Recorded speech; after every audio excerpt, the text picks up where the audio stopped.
Bienvenue dans ce nouveau numéro des Essentiels consacré à l'implémentation des modalités de la loi Sapin 2 dans les plans d'audit. Au cours de cette vidéo, nous aborderons le positionnement, les rôles et la contribution de l'audit interne dans la mise en place et l'évaluation du dispositif anticorruption de la loi Sapin 2. Dans une majorité des cas, l'audit interne est l'acteur central de la mise en place et l'évaluation du dispositif anticorruption de la loi Sapin 2, ce qui remet en question son indépendance. Dans les faits, c'est pas bien ou mal, mais dans les faits, ce qu'on observe, c'est que sur les 1500 entreprises soumises à Sapin 2, pour la grosse moitié, la moitié qui est un service d'audit interne, dans la grosse majorité des cas, l'audit interne a été un acteur central, peut-être même l'acteur central de la définition du dispositif. Ils ont été également des acteurs centraux sur les deux dernières colonnes, c'est-à-dire dans la diffusion et l'organisation du projet Sapin 2. Première problématique évidente, c'est l'indépendance. C'est-à-dire que comme c'est largement eux qui ont défini et fait valider l'ensemble du dispositif, après, il manque un petit peu de recul, d'indépendance, de légitimité pour aller l'auditer 6 mois plus tard, 1 an plus tard, 2 ans plus tard. Dans les collectivités territoriales, où la mise en place de l'audit interne n'est pas obligatoire, la lutte anticorruption n'est pas la priorité. Et puis, sans doute, une approche des risques de corruption assez différente. Je dirais que là, à mon avis, on est plutôt en retard sur les entreprises.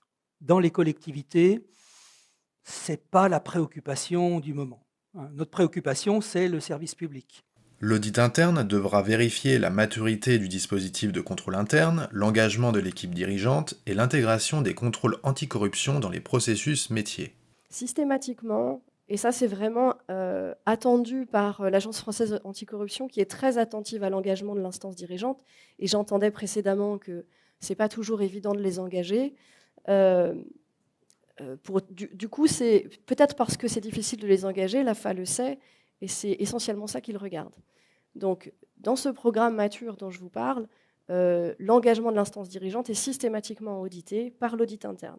L'audit interne pourra identifier et évaluer le dispositif mis en place à l'aide du questionnaire et des recommandations de l'AFA. Sur chaque pilier de Sapin 2, l'auditer, ça veut dire vérifier qu'il existe, vérifier qu'il est conforme dans sa construction et aux recommandations de l'AFA, et vérifier qu'il est effectif. Donc là, il faut regarder des tests de détail. Alors, je vous ai mis un exemple de grille. Nous ce qu'on fait de manière, encore une fois, mécanique, surtout sur des organisations qui sont peu matures, on prend les recommandations, on fait un tableau et on coche les cases. Ok, c'est fait, c'est pas fait. Est-ce que la recommandation, elle est respectée? Oui, non. Enfin, dans son rapport, l'audit interne transmettra ses conclusions à l'équipe dirigeante pour permettre d'orienter son action. Le rapport d'audit doit permettre la mise à jour de la cartographie des risques.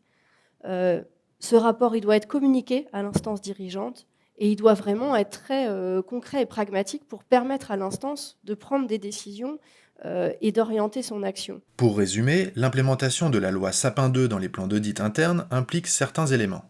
Dans une majorité des cas, l'audit interne est l'acteur central de la mise en place et l'évaluation du dispositif anticorruption de la loi Sapin 2, ce qui remet en question son indépendance. Dans les collectivités territoriales où la mise en place de l'audit interne n'est pas obligatoire, la lutte anticorruption n'est pas la priorité. L'audit interne devra vérifier la maturité du dispositif de contrôle interne, l'engagement de l'équipe dirigeante et l'intégration des contrôles anticorruption dans les processus métiers. L'audit interne pourra identifier et évaluer le dispositif mis en place à l'aide du questionnaire et des recommandations de l'AFA. Enfin, dans son rapport, l'audit interne transmettra ses conclusions à l'équipe dirigeante pour permettre d'orienter son action. Nous vous remercions d'avoir suivi ce numéro des Essentiels et nous vous donnons rendez-vous sur Workplace pour un prochain numéro.